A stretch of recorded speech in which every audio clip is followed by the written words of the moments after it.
What's up, YouTube? Ryan back today with the Week 2 minor league recap. It's been an awesome week. I completely forgot how many box scores you have to check throughout an entire week in the minor league season. It's crazy. It took me like 3 hours yesterday to go through them all. I forgot. I was lucky the first week, and it was just Thursday through Saturday. But no, we got the full week recap. Let's jump into it. We're going to go straight into single A with our first player. Let's go. The first player we're talking about is Jet Williams. Look at that sweet swing. Kind of has a Pete Alonso finish. Like, check that out. That's what I see there. Opposite of Pete Alonso, though, Jet Williams plays shortstop in center field. 19 years old, over 5 games this week, 333 batting average, 565 on base percentage, 1099 OPS. He had a triple, a double, 5 hits in 5 games, walked 7 times. Love that. Stole 2 bases, had 3 ribbies. Not a bad week at all for Jet Williams. Next player we're talking about is Cole Young, my favorite player outside of the top 100 right now. Yeah, sweet swing. Young this week over 5 games, 444 batting average, 583 on base percentage, 1306 OPS. Didn't have any home runs, but he did have 5 doubles, 8 hits in 5 games, walked 6 times on top of that. Only struck out once. 6-to-1 walk ratio this week. Absolutely love that. And stole 4 bases. The kid is a stud. And it's a short list in single A this week. Our MVP is Brady House. This dude's got freaky opposite field power. Like, how was that a home run? House this week over 4 games, 400 batting average, 625 on base percentage, 1625 OPS. He had a home run, a triple, a double, 4 hits in 4 games, walked 6 times. Absolutely love that. Did steal a base as well, had 3 RBIs, only struck out 3 times. Brady House was super disappointing last year. Like, definitely probably like a top 10 disappointment for a full season, because when he first came up, he was amazing, like freaking phenomenal. Then last year was not good. I'm expecting a big year out of Brady House, to be honest. Jumping into high A, Yeedy Cappy. I think that's how you say his name. Goes deep. Really bad with names sometimes. But Cappy over 6 games this week, 333 batting average, 346 on base percentage, 1096 OPS. He had 2 home runs, a triple, 2 doubles, 8 hits in 6 games, 7 RBIs, walked once, stole a base. Did a little bit of everything this week. This is a player who's 20 years old, and the Marlins are pretty high on. He's been pretty successful throughout his minor league career so far. Maybe he breaks out for real this year. Up next, Alex Ramirez. This dude just might have the most violent swing in all the minor leagues. He just destroys baseballs.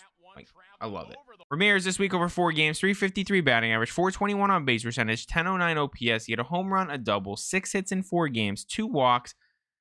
Alex Ramirez, he just turned 20, 94 days ago. He's barely 20 years old. Very promising prospect for the Mets. Up next, Jace Young, Josh Young's little brother, over 4 games, 400 batting average, 550 on base percentage, 1083 OPS. Not a lot of power this week, but he did have 2 doubles, 6 hits in 4 games, walked 4 times, got beaned once, stole a base. The Young family can just flat out hit, and I expect him to do that this season. Hopefully they move him up to Double A in like the second half of the season, because he is already 22 years old. So we'll see how quickly they move him this season. Spencer Jones absolutely annihilated this baseball. No doubter. People are trying to compare his swing to Ken Griffey Jr., and I think it's kind of like really off. I don't really get it, but I've seen like multiple people on Twitter say that. It's interesting to me. Over 5 games this week, though, Spencer Jones, 381 batting average, 391 on base percentage, 1248 OPS. He had 2 home runs, 4 doubles, 8 hits in 5 games, 7 RBIs, walked once, stole a base. This was the Yankees' first round pick in the 22 draft. So if anyone doesn't know who Spencer Jones is, that's who Spencer Jones is, and he's definitely going to be on a lot of radars in that Yankee system. And my MVP at high A, no one other than James Wood. The dude just straight up rakes. His first home run of the season.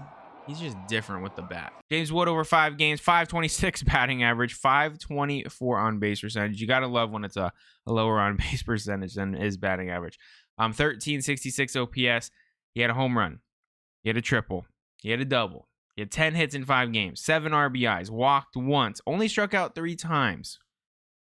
Stole a base. He's like pretty freaking athletic for being 6'6" too. He's kind of looking like the left-handed Aaron Judge of the future, potentially. As we jump into Double A, everyone, Luis Angel Acuna is going to be the first person we talk about. Again, I've said it last week. There's going to be a couple guys whose OPS numbers aren't off the charts because you don't really expect them to have crazy OPS numbers. Luis Angel's one of those guys for me. Over 5 games this week, 364 batting average, 417 on base percentage, 917 OPS. He had a triple, a double, 8 hits in 5 games, walked twice, stole a base. Baby Acuna just turned 21 years old. He's one of the fastest players in the minor leagues. I expect him to steal at least 40 bases this season, hopefully more. And I'm definitely hoping that he takes that next step offensively. Diego Cartaya might just be the best hitting catcher in the minor leagues. The dude consistently just destroys baseballs. Cartaya over 3 games this week, 308 batting average, 400 on base percentage, 1015 OPS. He had a home run, a double, 4 hits in 3 games, 5 RBIs because that home run was a grand slam. He walked twice on top of that. Cartaya is doing it all. He's always been doing it all. He's a big kid, too. He came in 6'3", 219 this year. Just another Dodger freaky prospect. What's new? Up next, Evan Carter just continues to impress. He had an insane year last year, total breakout season, and starting the season off pretty well this year. Yeah, Carter managed to climb the prospect rankings last season like substantially. And this week, over 5 games, 400 batting average, 500 on base percentage, 1250 OPS, hit 2 home runs, a double, 8 hits in 5 games, 8 RBIs, walked 4 times, stole a base. The dude's kind of the complete package sometimes. Like when he's got it going on, he is very hard to slow down. We knew it was going to happen.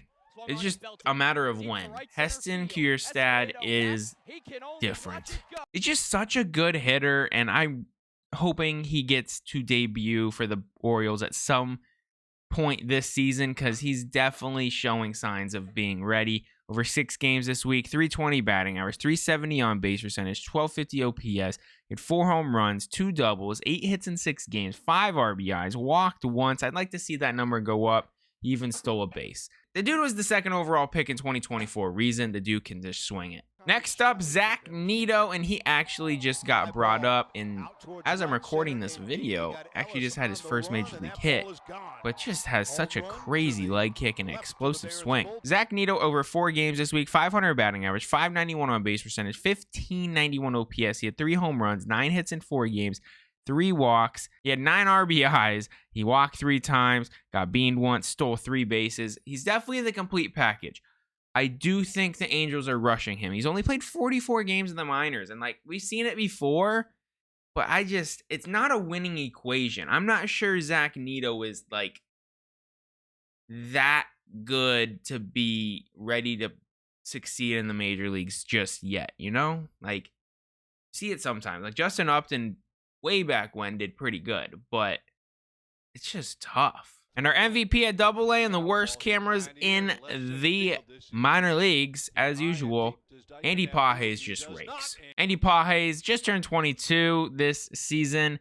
Over 5 games this week, 571 batting average, 760 on base percentage. Yes, 760, 1903 OPS. He had 2 home runs, 2 doubles, 8 hits in 5 games. He walked 8 times, had 10 RBIs, got beaten 3 times on top of that. And he stole a base. 760 on base percentage. I think that's the highest I've ever seen in a minor league recap for a full week. I think that's got to be the new record.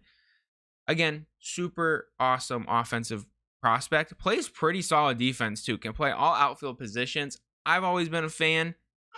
I hope the Dodgers give him a chance. It's hard to make that roster with such a good team, but they did get rid of a couple pieces to where these guys will get a better chance of getting brought up in that Dodger system this year, hopefully. And then jumping into AAA, we got to go pretty quick here. This is a pretty long list. Justin Foscue doing Justin Foscue things.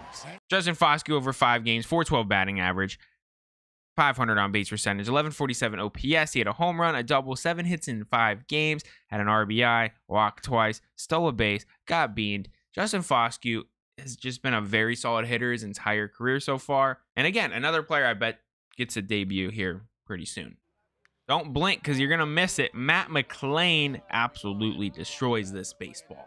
McLain over 6 games, 348 batting average, 423 on base percentage, 1119 OPS. He had 2 home runs, 2 doubles, 8 hits in 6 games, walked 3 times, stole 3 bases. Definitely a very complete player. I don't love his size. I never have. He's only 5'8", but the dude can definitely play. I am shocked the Royals haven't brought up Nick Lofton yet, and It's got to happen soon because this dude is tearing up AAA and he's definitely a good piece for that team. Lofton over 4 games, 471 batting average, 444 on base percentage. That's a big difference.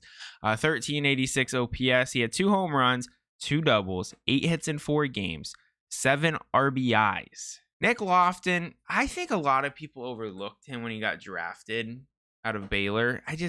He's a good player. Like, I think he's going to be a great piece for a major league team, and hopefully the Royals give him a chance here soon. I feel like at some point I got to take Michael Busch off these recaps because, like, the Dodgers are just never going to bring him up, apparently. But, like, the dude just rakes. Like, please trade him. Like, he's done so well in the minor leagues. Like, there's no reason at 25 years old this dude still hasn't made his MLB debut. It makes no sense. But over 6 games this week, 450 batting average, 607 on base percentage, 1407 OPS, hit a home run, 4 doubles, 9 hits in 6 games, walked 8 times, had 6 RBIs, stole a base. Like, he's a stud. Bring him up or trade him or cut him. Like, let him re-sign somewhere else. I don't know.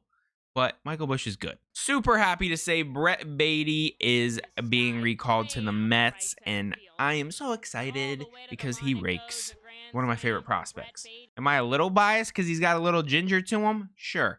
But Brett Beatty is absolute monster with the stick.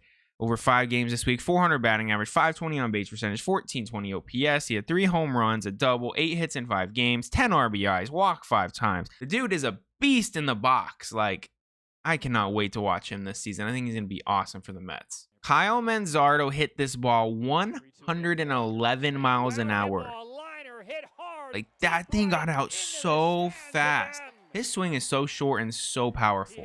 Manzardo this week over 5 games, 400 batting average, 500 on base percentage, 1433 OPS. He had 2 home runs, 2 doubles, 6 hits in 5 games, 4 RBIs, walked 4 times.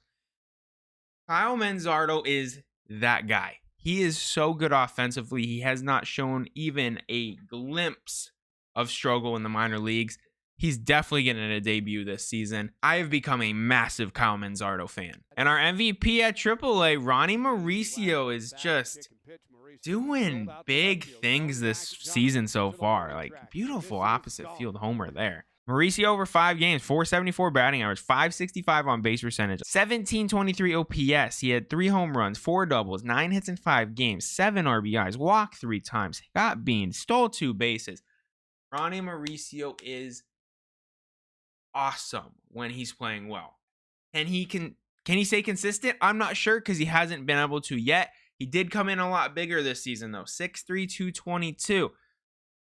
Maybe it'll help him out. Like, seriously, if Ronnie Mauricio can just swing at strikes, he's probably a top 10 prospect. Like, he is crazy talented. He just has never been able to get on base. All right, everyone, that's going to do it for the Week 2 minor league recap. Oh my goodness, I forgot how long it takes to put together these videos, but hey, we got a whole season to grind away. Let's go. But an awesome Week 2, everyone. As always, if you guys like this video, please give a thumbs up. Subscribe to the channel. If I forgot anybody, the dates for this video was April 9th to April 15th. Drop their name and stat line down below if I forgot them. So anyone watching this video and myself can see who else balled out. All right, everyone. Thank you for watching. Have a great rest of your day. See ya.